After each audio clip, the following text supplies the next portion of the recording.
So hello everybody, Chris McNulty here, your educator on our Advanced Diploma in Leadership and Management. How are we all doing this evening? I hope you are all well and that you're all able to hear me. If you wouldn't mind just starting off by typing in yes if you're able to hear me in your comment box, that would be great. So how is everybody this evening? You know, if you've missed out on our last lesson on leadership and engagement, you know, you can catch up again by reviewing the recordings in your student member area. So guys, we're going to kick off the lesson with a focus on why leaders coach, why they mentor, and why they develop others. So what we're going to be focusing on, guys, is, you know, why is coaching part of the leader's development mindset? I think that's important. And then we'll look at the whole role of mentoring in leadership and why leaders should both adopt being a coach and a mentor. And then why do leaders understand the need to develop others? Because one of the traits of a leader is that leaders are continuously learning, but because they have a responsibility to identify future talent, it's not just enough to identify talent. You've also got to help to bring that talent to its full potential. Well, I would say that the strongest reason why somebody will stay in their job if they see that their manager is having a direct involvement in their progression and upskilling.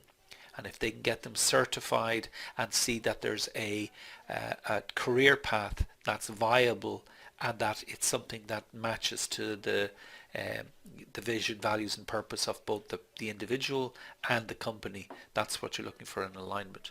So that's what we're going to be looking at. So are we all clear what we're going to cover off this evening?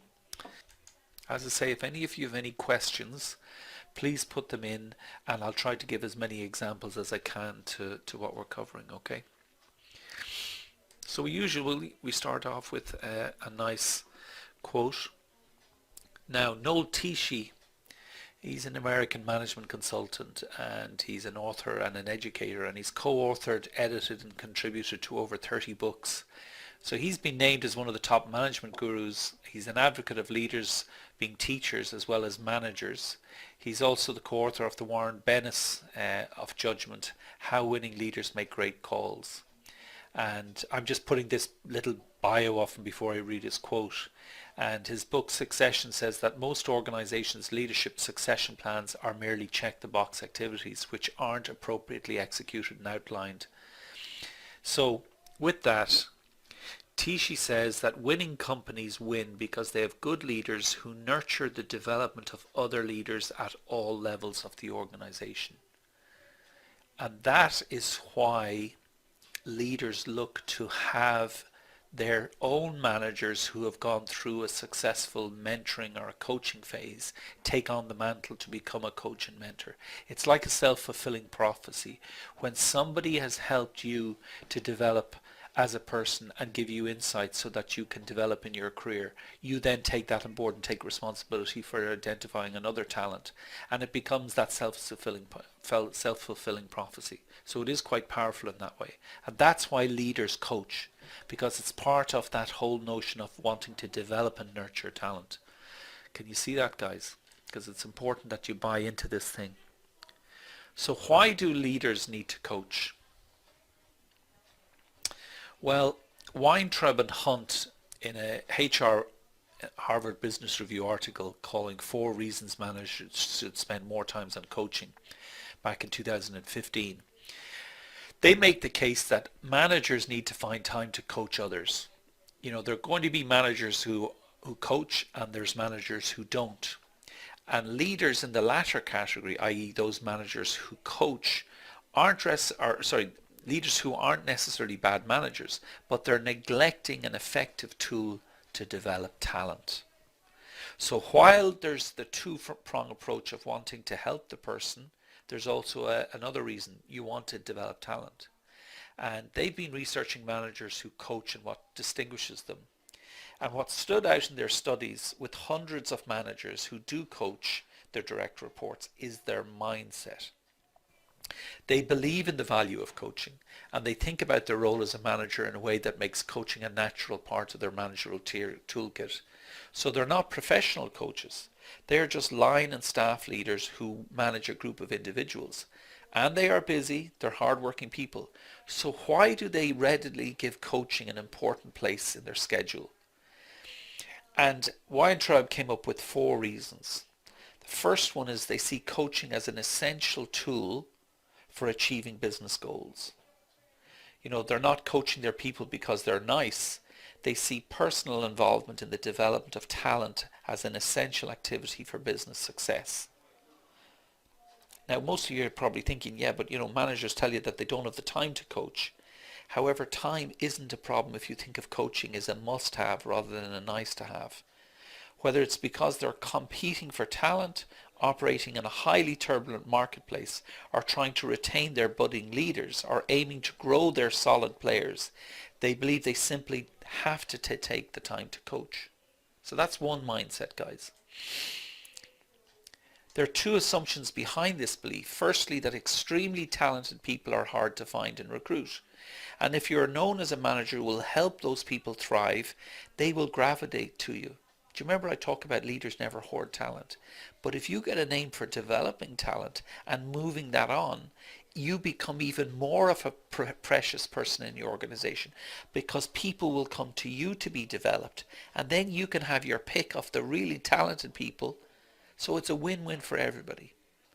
So secondly, they also enjoy helping people to develop. These managers, they're not unlike artists who look at material and imagine that something better, more interesting and more valuable could emerge.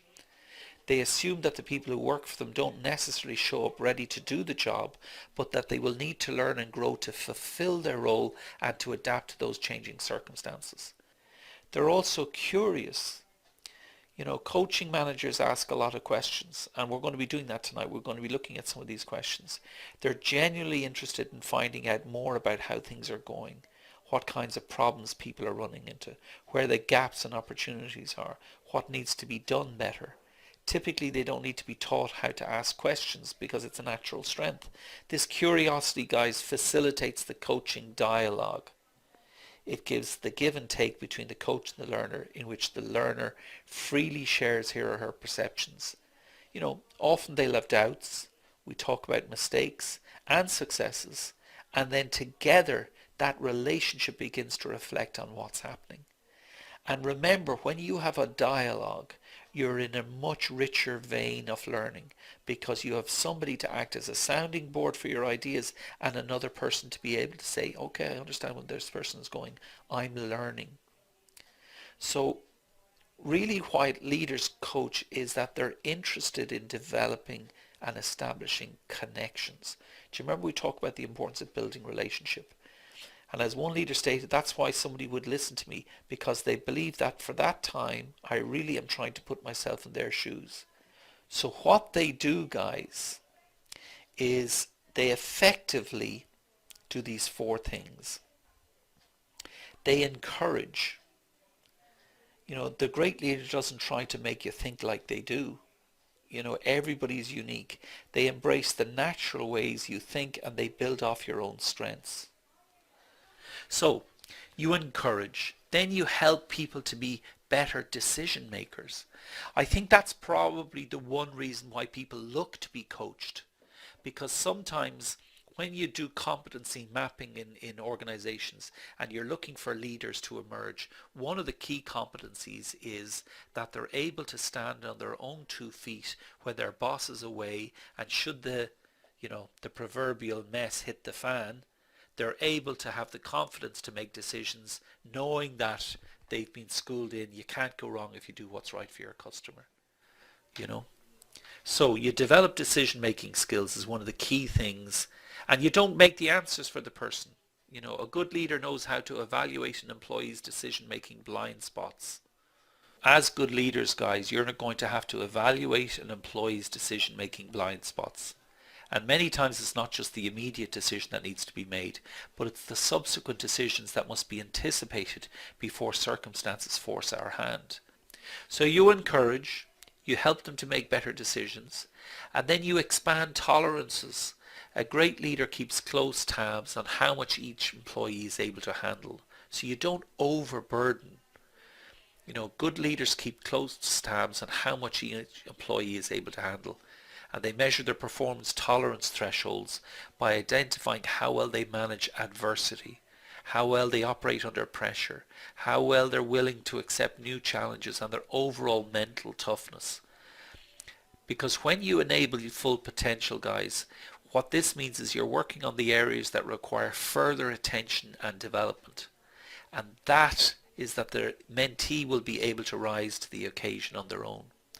And really what you're doing is, with the right guidance from yourselves, you can encourage employees to take risks, to test their ideas and ideals, challenge the status quo in an effort to make things better. Because you remember the mantra of what leaders do. They're constantly looking to improve things. They're constantly looking for continuous improvement, maybe in a process, maybe in a service, maybe in something about how a customer receives something. Could it be done quicker, smarter, faster? So the potential is always there within the team. It's just that maybe we've not asked the right questions. And what coaching helps you to do is to think of asking questions that are more discoverable, more open-ended. So it allows time for reflection and it allows for the expressions to come forward in a safe and secure environment. And remember that Simon Sinek talks about the job of a good leader is to provide safe and secure environments so others can thrive, not just to survive, but to thrive. And then when you've encouraged, when you've developed their decision-making capabilities, when you've expanded their tolerances, but not to the point of being overburdened, you're now focusing on strengthening what you see as the potential. You have to surround your potential with stronger and complementary pieces. And potential needs to be challenged and surrounding with other high potential people, and that will only make it stronger. So what you're looking to do is, as you identify talent, you bring it in, and you give other people supporting roles to play in your organization. So you're constantly looking to bring in more employees to become wiser, more people to develop that coaching mindset so that they're not afraid to take chances and experience the lessons of failure. And even if they do experience the lessons of failure, they're learning from it. Because Maxwell says you got to learn to fail quickly. So you're not, it's not about forcing people not to be you can't fail here, because that fixed mindset doesn't work. If you're afraid of failure, you'll never take a risk. And going back to the second point, you've got to develop decision-making skills. And those people who are able to left on their own, that are able to work out what the best decision was for the customer, that's the mark of the leader. Okay? Are we clear on that, guys? Now, this is all followed up in your notes, so don't worry if you don't get it the first time. You can read it next. So what does it take to be an effective coach? There's a couple of things here. Ron Ivey, he's the founder and principal at Rembrandt, another consultancy firm, and he's talking about the leader as coach and how the best leaders develop others. And he's put out these 6 things here. And they've called it, at the clearing, we're constantly asking the question, what makes an effective leader? Well, there's 6 things. The first one is exemplary skill and expertise.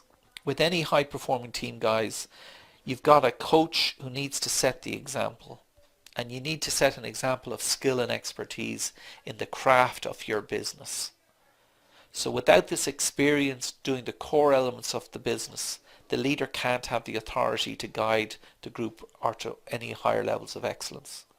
You have to have a history as a top performer in the field, of the competition. So the team will look to you as the leader to set the standard for skill in their field and to push the group towards success and higher levels of performance.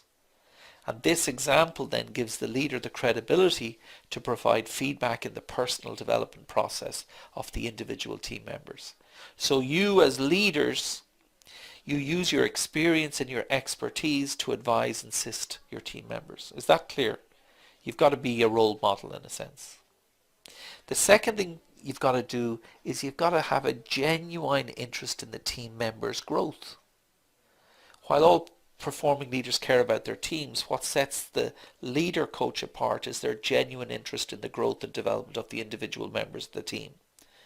And the leader coach works to help members identify their strengths, their weaknesses, and their professional goals. Where do you want to go to? Where do you want to be? Where do you see yourself in 15 months, in 19 months, in 2 years? He or she challenges team members by providing them with assignments and these stretch tasks in their areas of interest that stretch them professionally and personally, causing them to grow and develop, guys, in their work. And along the way, you walk alongside them. You walk alongside the individual, encouraging them and celebrating in their success. So that's the second thing of how you takes to be an effective coach. The third one is you never lose your passion and your energy. You know, a great leader knows that teams feed off positive energy and momentum. And a leader's coach provides a sense of optimism and confidence while bringing a passion for the game. If the leader is a business executive, he or she needs to be passionate about the business and demonstrate the thirst to know more about the business. And this enthusiasm sparks a broader depth of interest and a passion for the organization's mission. Now, I want to touch on something that I'm trying to bring into you, this notion of becoming more strategically aware. It's that notion that you need to be passionate about the business you're in. You've got to try and start thinking about, okay, I'm in the telecoms business, I'm in the food sector business, I'm in the pharma business, I'm in healthcare, I'm in a voluntary organization. No matter what you're in, you need to start thinking about what are the key business drivers that impact your sector. And there's 4 things you can be doing.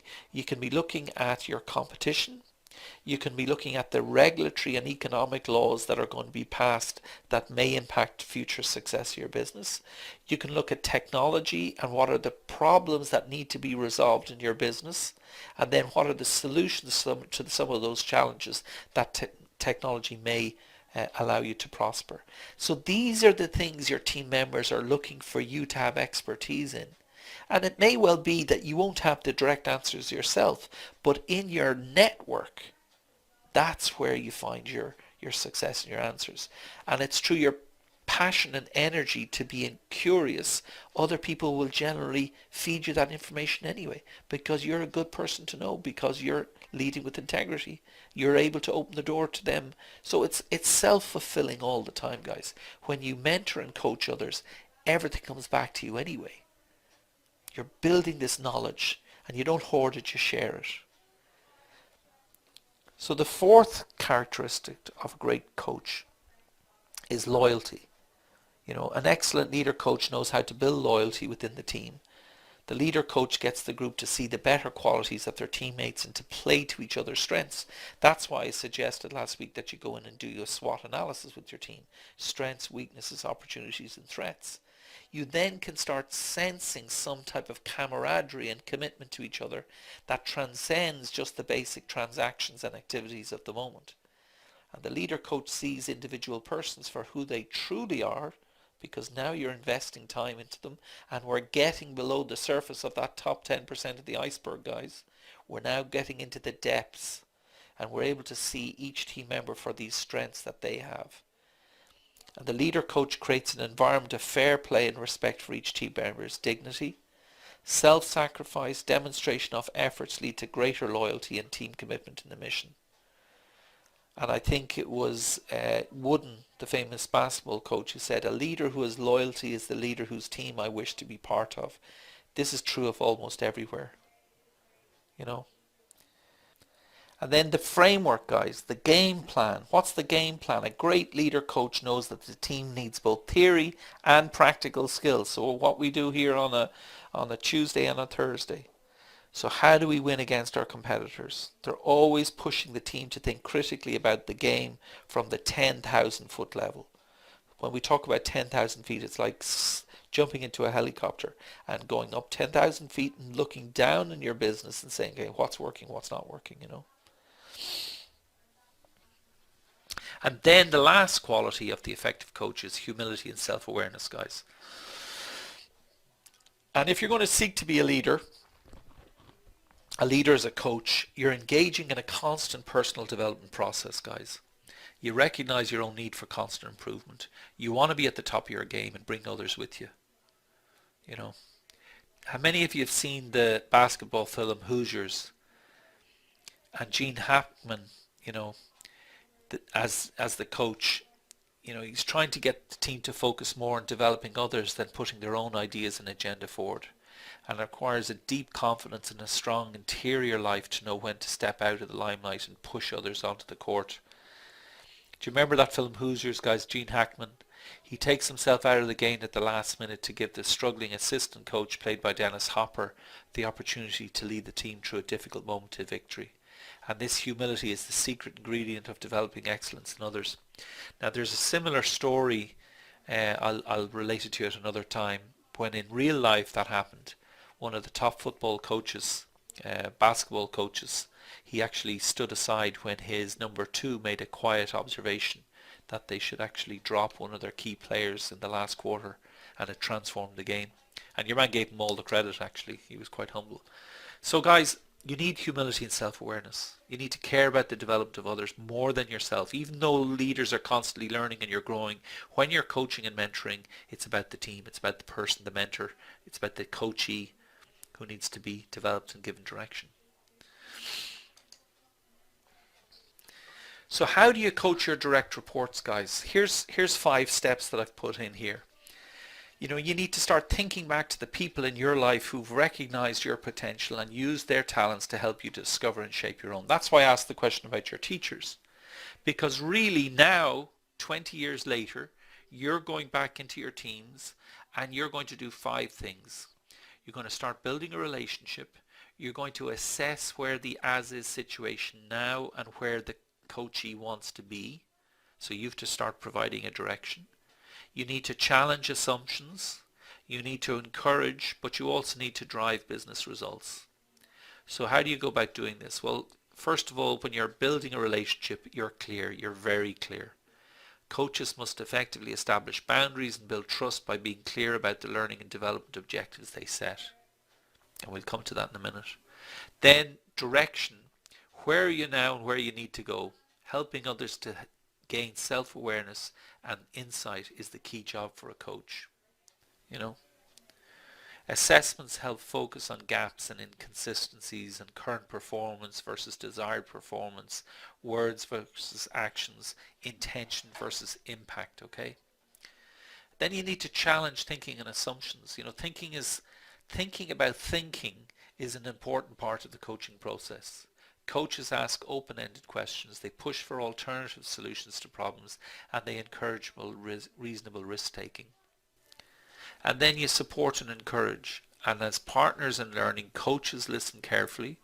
They're open to the perspectives of others, and they allow employees to vent emotions without judgment. Remember what we've always said, a good leader learns to separate out the behavior from the individual. So if someone is venting and they're angry, let them. That's how they're feeling. And there's something emotionally giving them that sense of why they're so angry. So let them vent. It's not personal. Don't take it personal. Try to uncover the story behind it, They encourage employees to make progress towards their goals, and they recognize their successes. And then you need to drive results, because what can you show for it? There's no point in having a relationship if there's going to nothing be produced at the end of it. So effective coaching is about achieving goals, and the coach helps the employee set meaningful ones to identify specific behaviors or steps for meeting them. The coach helps to clarify milestones and measures of success and holds the employee accountable for them. So that's why, we talk about using SMART objectives, Does this make sense to you guys? Yeah, John is saying humility is another problem. Look at political leaders. There's no humility. I know there's nothing worse than a politician that they think they have that the whole world owes them a favour, and they should be rewarded just for being elected. Yeah, it's appalling.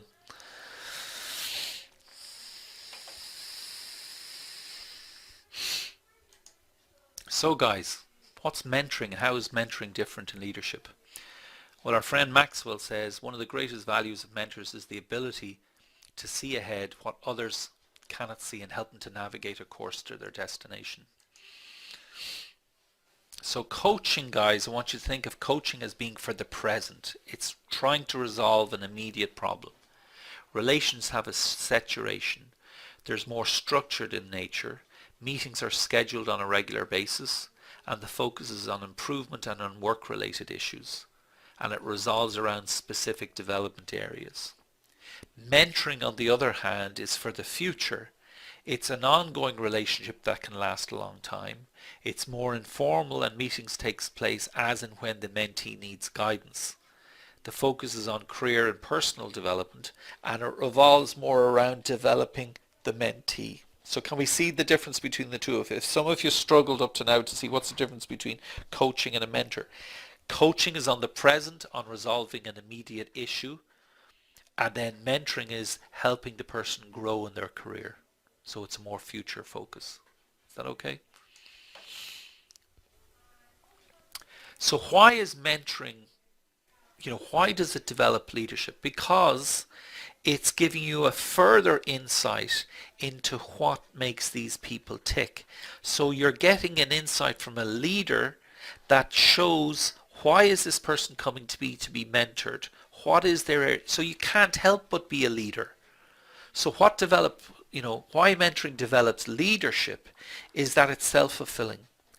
Managers who benefit from executive coaching should be expected to offer themselves as mentors. You're all now learning basic leadership and management, and what I want you to do when you go back to your companies is to identify somebody who you believe has talent and take them through some of the key lessons that you've learnt on this course and help them to grow, because it's all about the starting point. A mentoring relationship often starts with a request for advice and help around career development. So somebody will come to you and say, listen, would you mind being my mentor? It's an honor. It's an honor. It's not like a coaching for performance. Mentoring is basically saying, I trust implicitly your advice to help me navigate the shoals of this workplace that I just don't know how to grow. And then you think about it as an opportunity. Mentoring provides the individual with the opportunity to discuss a live issue in a safe environment, or to use this to explore options as to what type of manager they want to be. Is that clear, guys? You see the difference between the two? So leaders mentor others. Effective mentoring is a professional activity built around a trusted relationship and a meaningful commitment to growth. You identify, you negotiate, you facilitate, and you graduate. These are the 4 things you're doing as you learn to mentor others. So when you talk about identification, you're identifying a mentor and establishing goals for the mentorship, as well as the core competencies needed for effectiveness in the mentee's present job and prospective future positions. Okay? And really what you're doing, what you're getting to here is you're trying to get a clear understanding of the mentor's motivation for becoming a mentor and the mentee's motivation for wanting to be mentored. I'll give you an example. When I was at Dell, I had a young team lead. He was young in terms of it being a team leader, but he was a relatively middle-aged man, and he hadn't got a degree. He had some basic certificates in business, and he went back and he said, Chris, could you help me? I've enrolled to do a 3-year business degree, and I'd like somebody to advise me over the course of the 3 years.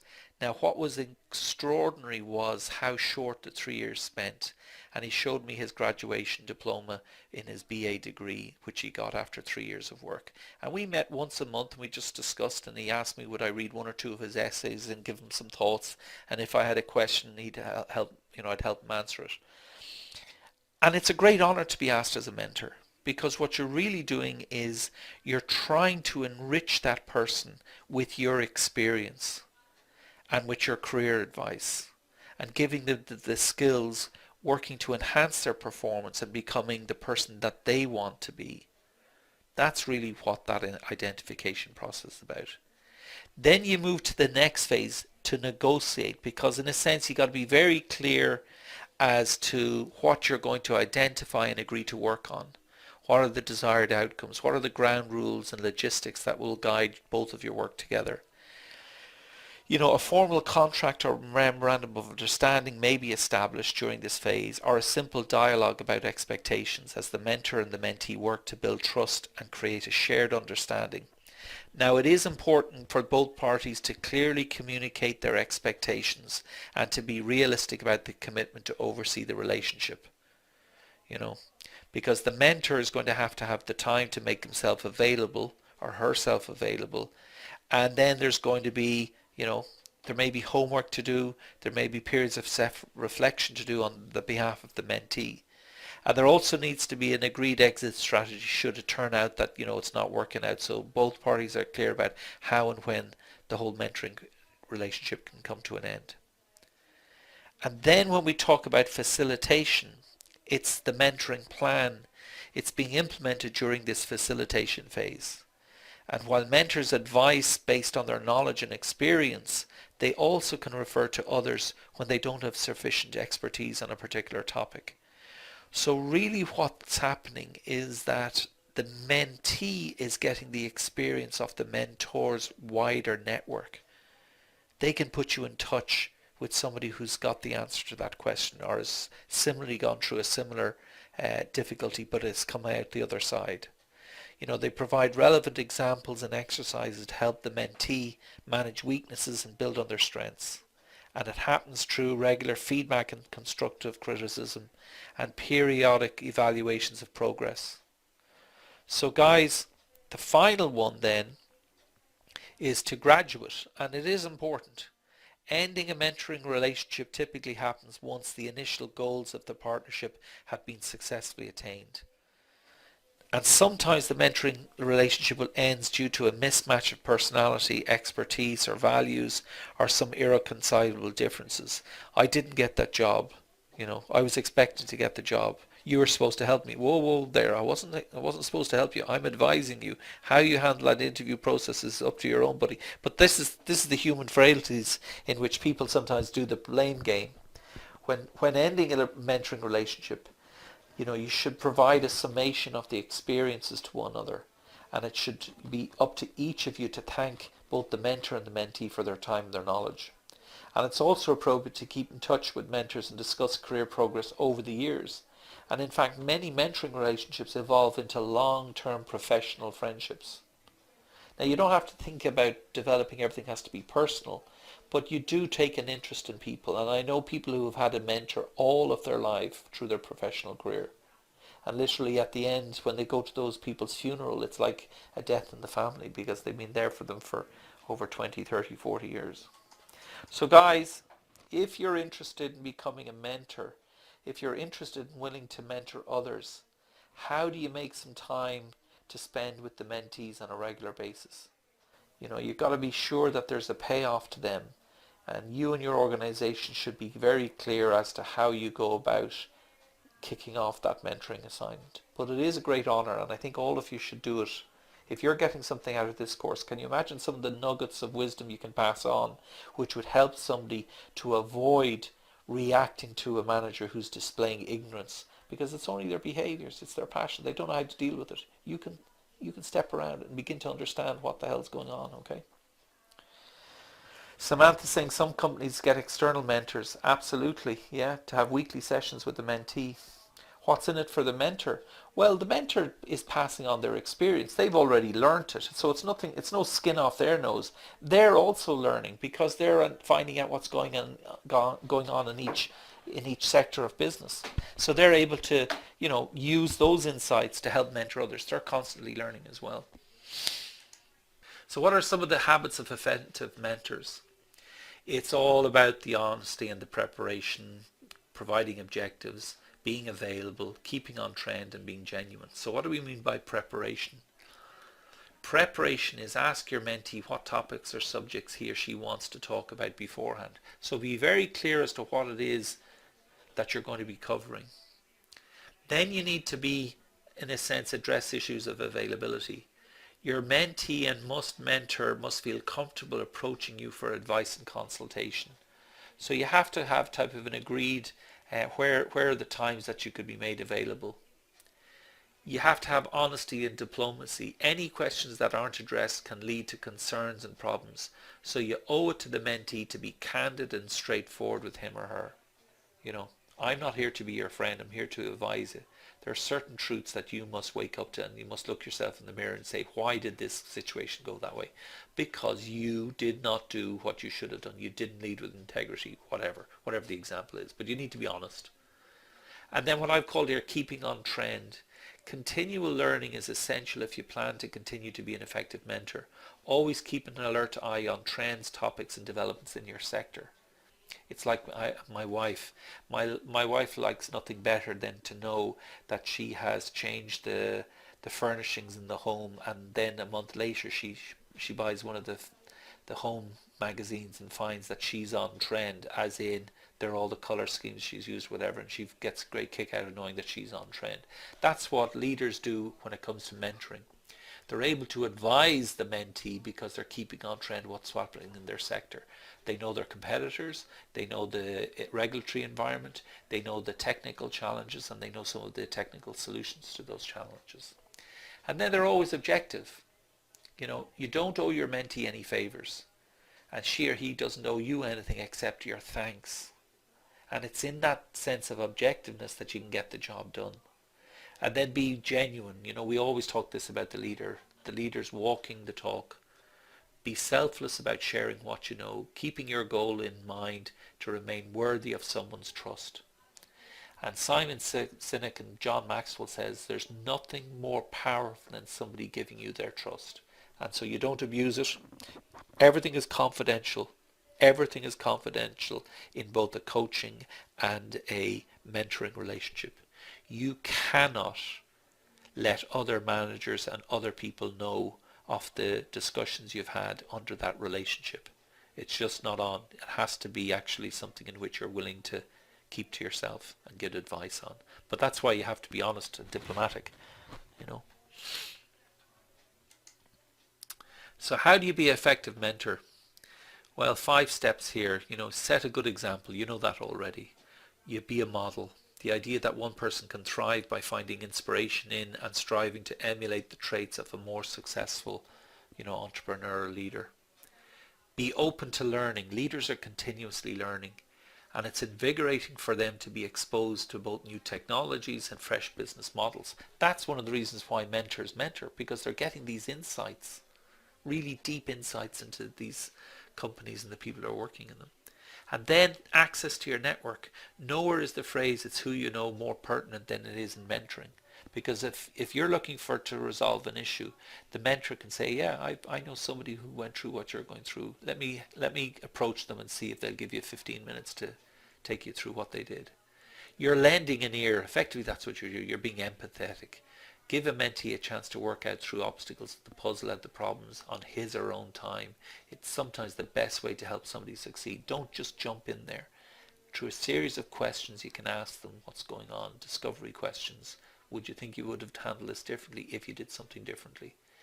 And then you can get personal, not to the point of being pally-wally, but she or he will not only sit down and explain some things for you, but will also take a real interest in your development. That's what mentoring is about. It's saying to you, where do you see yourself going in 3 to 5 years? If you're to stay in this company, where do you want to get to? And the mentor will say, okay, well, I would advise you, you're going to come up against a brick wall there, so you need to be thinking either moving sideways to move on up, or you take an opportunity elsewhere and move on up. You know. So I want to put it all together and talk about why leaders need to understand the need to develop others. Outstanding leaders go out of their way to boost the self-esteem of their personnel. If people believe in themselves, it's amazing what they can accomplish. And that's down to Sam Walton. And if you know who Sam Walton is, guys? Any ideas who Sam Walton is? Sam Walton was the owner of Walmart stores. So why do organizations fail to learn?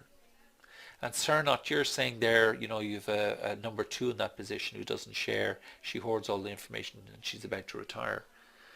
Well, probably the biggest reason is that she's afraid of failure. You know, you can probably put that down to it. Failure can trigger a torrent of painful emotions, hurt, anger, shame, even depression. And as a result, most of us try to avoid mistakes. And when they do happen, we try to sweep them under the rug. There's a fixed mindset. So you're going to hear about two types of mindset. You're going to about the learning mindset, but you're also going to hear about the fixed mindset. The fixed mindset is where managers aim to appear smart at all costs and see failure as something to be avoided, fearing it will make them seem incompetent. And the guys in Enron that went belly nose up and became one of the biggest failures of the dot-com era, they had a fixed mindset in which they wouldn't tolerate failure. So everybody pretended everything was okay. And then they started to cook the books to make it appear okay. But it was all just an appalling mess. There's an over-reliance on past successes. When making hiring and promotional decisions, leaders often put too much emphasis on performance and not enough on the potential to learn. That's a huge issue. When we hire people, we shouldn't look at the past, but we'll say, have they got the capacity to learn on the job right now? And then there's this attribution bias where people use the blame game. They blame fortune. It's common for people to ascribe their successes to hard work, brilliance and skill rather than luck. However, they blame their failures on bad fortune, on bad luck. And this phenomenon is known as attributed bias, and it does hinder learning. However, it can be turned about. And what you need to do is you need to encourage people through failure.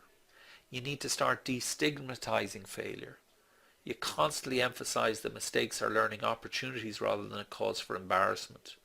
You need to embrace a teaching and growth mindset.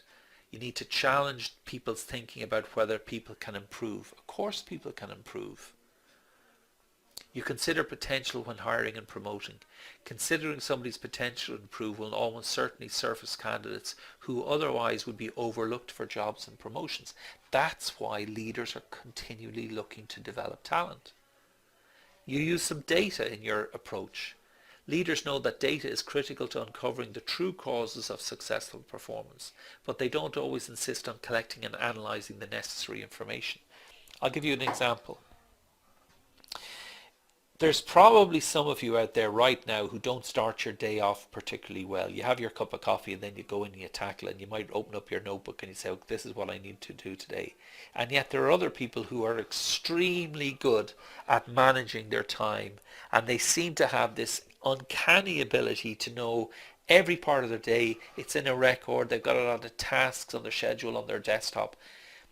And we don't all operate like that, but we don't ask. We don't ask to see what's the data behind this person's success. And if we can get the data, then we can reproduce it, we can repeat it, and it can be coached into other teams. So look at the data, find out what makes these people efficient, because it will be there. You need to take time to reflect. Being always on doesn't give workers the time to reflect on what they did and what they did wrong. I call this green space as opposed to red space. And encourage people to cultivate their strengths. When employees conform to what they think their organization wants, they're less likely to be themselves and they can draw on their strengths. And increase in awareness and engage workers, guys. Don't see it as an issue. You expect them to speak up about it. So how do you go about developing others? Well, it's about building the relationship. If you want your investment in development to flourish, then you need to train your leaders to use these skills to help employees have the positive growth experience they need and deserve. And that positive growth experience comes down to 4 things, guys. First of all, you need leaders skilled at performance management. So I talked previously about how to carry out a performance review. Employees are much more likely to feel positive about their individual growth and development if their manager has done a good job of reviewing and discussing their individual performance, provided them with regular feedback, and giving the employees stretch assignments. You've all heard that before. The involvement of other team members. When team members are involved in decisions about their development, assist in solving problems and provide input to the organizational issues, they feel better about their opportunities for growth and deployment. And then recognition. We all know this, guys. When leaders are more effective at recognition, their employees feel more positive about their development. Development without recognition is like homework that never gets graded or reviewed. And we've all had that situation, particularly at college. And then the job fit. The best managers help their team members discover their genius. They match the team's members with their strengths and help them to succeed. Guys, do you see how this is very empowering? Can you see how you can do this? Esther's saying, I've started mentoring some of my 2 new subordinates. Excellent. I would say that that's more possibly of a coaching relationship, Esther, rather than unless you're going to find, because you need a little bit of distance.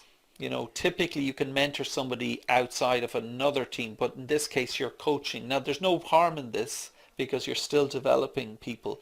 But generally if you're starting them and they're your direct subordinates, you've got skin in the game on those people also performing at a higher level. So in many ways you're helping them, you're coaching them. So I would just use the phrase coaching in that example, okay? Yeah, Unchin saying you're connecting people with your network. Yeah, and that's another sign of trust, because if you're mentoring somebody and you say, oh gee, I'm not going to introduce that person to my dedicated network. So you're taking a little bit on trust as well. So here's a guide to developing others. You must own it. As a leader, you get things done through others. So a big part of your job is to maximize the performance of every person in your group. You know, a development conversation allows you to look for ways to improve performance from the point of view of the employer and the employee. We do what we did last week, guys. We SWOT it. You assess the strengths. You get self-assessments. You get feedback from the employee's manager. You get feedback from others. And you develop a picture of their strengths, the weaknesses, opportunities and threats. And then you host the conversation. And what we mean by hosting the conversation is that it's a collaborative conversation. Sorry guys, I jumped the slide ahead there. Sorry. A successful development is conversation. It's a collaborative experience. And then you document it. Whatever you're going to do, document it. The goals, the actions, the success, the SMART objectives, and you document each individual's development plan. Okay? And then you measure it, the destination, the route. Progress requires a continuous cycle of acting, reflecting, adjusting, based on not just feedback and insight, but also rewarding that effort. Because remember, you want to keep people motivated. And when you develop others, you want to give them the tap in the back and say, well done. I've heard some great things from input you gave in team meetings there. Other managers have noticed that you're maturing and that you're developing. Well done. Keep it up. Okay. And finally, guys, we'll go into this notion of an action learning mindset. Character alone cannot be developed in ease and quiet. Only through experiences of trial and suffering can the soul be strengthened, vision cleared, ambition inspired, and success achieved. I've put this into your notes. Helen Keller. Does anyone know who Helen Keller was? Helen Keller was an American author, a political activist, and a lecturer. And she was the first deaf-blind person to earn a Bachelor of Arts degree in the United States. And the story how Keller's teacher Anne Sullivan broke through the isolation imposed by a near complete lack of language allowed the girl to blossom as she learned to communicate. And it's become widely known through the dramatic depictions of the play and film The Miracle Worker. Her birthplace in West Tuscaloosa, Alabama is now a museum, and it sponsors an annual Helen Keller Day. Her birthday is on June the 27th, and it's commemorated in Pennsylvania as the Helen Keller Day. And she was authorized at the federal level by presidential proclamation by Presidential Jimmy Carter in 1980 on the 100th anniversary of her death. Now, why I brought in Helen Keller here is that she spoke about the joy that life gave her. Even though she was blind, deaf, she was thankful for the faculties and the abilities that she did possess, and stated that the most productive pleasures she had were curiosity and imagination. And she spoke of the joy of service and the happiness that came from doing things for others. Keller imparted that helping your fellow men were only excuse for being in this world, and in the doing of things to help one's fellows lay the secret of lasting happiness. So she's a perfect example of what we call in the past this servant leadership. She also told of the joys of loving work and accomplishment and the happiness of achievement. Although the entire lecture lasted only a little about an hour, the lecture had a profound impact of the audience. So she is quite an inspirational character. So what is an action learning? Action learning, I've written it up here, but I'll read it out because I think it's important. Action learning is an intentional process in which a small, diverse group of people is committed to addressing a real challenge faced by at least one member of the group and learning from their experience together. They did this through the use of powerful questions to both frame and solve the challenge. The taking of action and the reflection on the action taken are integral parts of the process. And in many cases there's a facilitator or coach involved who guides the group's search for clarity in learning. In some cases the groups can be successful in self-facilitating as well. Now, Revans is the guy who came up with this notion of accelerating the rate of learning to anticipate, to match, and even to exceed the rate of change. And Revans became famously described as learning is L, as the result of program knowledge, which is P, and questioning insight, which is Q. Hence we have this learning equation. L is equal to P plus Q. That's great, Esther. You share the same birthday as Helen Keller. Excellent. You can find out a little bit more about her. So guys, what we're looking to do with action learning, it's an approach to solve real problems that involves taking action and reflecting upon the results. And what it requires, it improves the problem solving process as well as the solutions developed by the team. You focus on a real issue, a real problem that is important, critical, and usually complex. And then there's a team focus. A diverse problem solving team are set. And then the process, it promotes curiosity, inquiry, and reflection. It's not about jumping to a solution. The learning comes from the process of deep curiosity, deep inquiry and reflection through the use of good questions. And then there's an action side of it in which there must be some results, a requirement that talk can be converted into action and ultimately solution and a commitment to learning. So what I want you to be thinking is that action learning, it's an approach to solving real problems in your teams.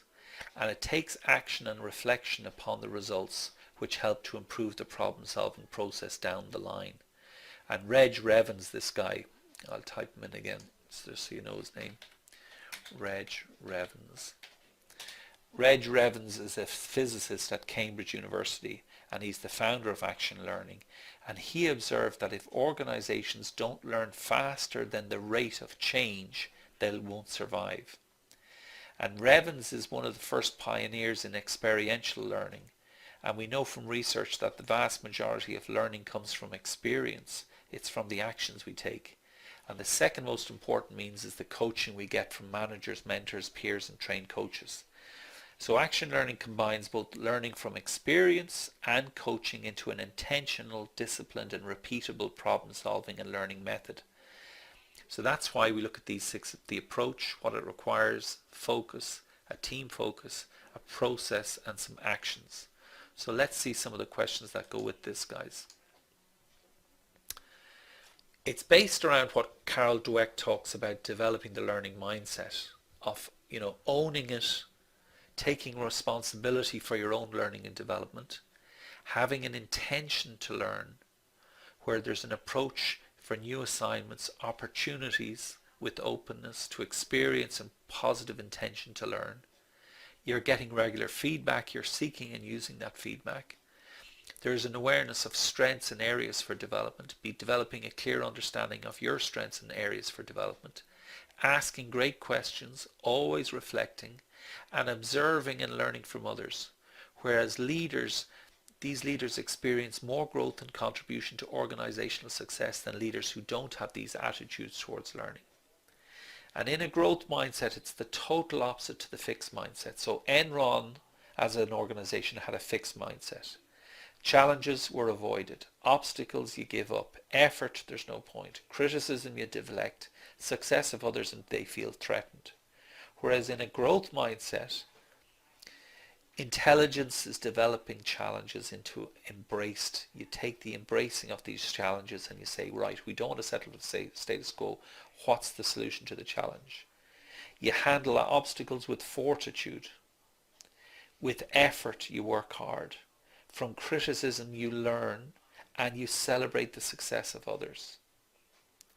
And Carol Dweck and Steve Terrell, they've shown that the benefit to leaders whose attitude or mindset towards learning embodies a belief in their own learning and a belief in growth potential of those around them. And when you're open to experience, you're going to increase the motivation, the willingness and desire to learn. So this is really what I want you to be thinking about. Don't be afraid to take risks. Don't be afraid to fail. It's the intention to learn, to improve that's going to get you. And those leaders experience more growth and contribution to organizational success than leaders who don't have these attitudes, guys. And it's worth saying that again, you know. So you own it, you have an intention to learn, you have a feedback, you have awareness of strengths and areas for development, you ask great questions and you observe and learn from others. You take that approach and you apply it to any project. Any project. And as a group of people, you commit that you're going to own the problem until you get to the solution.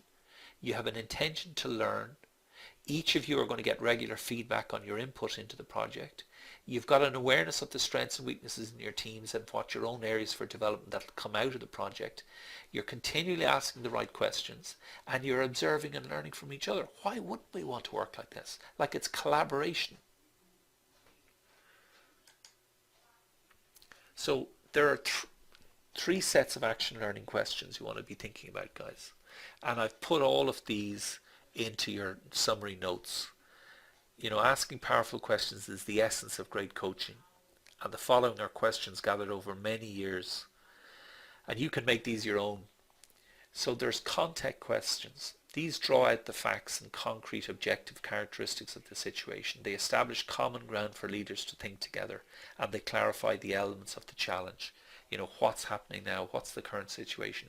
What are the factors you need to consider? Do we need anybody else's participation? How urgent is the situation? How will your success, failure addressing these affect the rest of the organization? Who else shares your concerns? They're all the type of context questions. Then we move to uncover questions. These illuminate the presenter's subjective experience of the challenge and help them to understand their associations and assumptions. And this then reveals how the presenter has interpreted events and uncovers the resulting limitations in their thinking. What's new or different? What's the gap? What's the current reality? What's the unspoken truth? What's possible? Where should we begin? How brave do you need to be to tackle this? What will happen if you do nothing? What are the gaps in knowledge, skills, relationships? What are the unintended results of present attitudes and behaviours? And then there's the explore questions. And these help the presenter imagine the situation from different points of view and explore alternative scenarios for future. Guys, it's not about jumping in and presenting the solution. It's waiting for the team or for the coachee to come up and say, okay, here's a different perspective. I didn't think on this one. Okay, well, let's, you know. And you're really trying to get the process to work its magic. You want to create an aha moment of revelation. It surfaces new possibilities for action. So these are the type of questions you can ask. You know, what could happen if? What have you tried to address this issue? Has there been any progress to date, no matter how small? What would you colleagues, friends, customers, children suggest doing? You know, if money, time, development wasn't a consideration, what would you do now? What do you really want to do? What would be the best possible outcome? What potential other outcomes could happen? What might we be able to do in this conversation beyond what's necessary to accomplish? If we were to be really creative, what might we discover? So guys, do you see, this is all about how to frame a conversation in which there's no blame being attached. It's just trying to unlock potential, because that's really at the heart of this coaching relationship into your team, because you use typically action learning in a team setting, because you're trying to resolve the number one problem facing the team. And it's all about considering what if, what are the possibilities, what help do we need, what can I give you to succeed, what do you need to do to take that first step.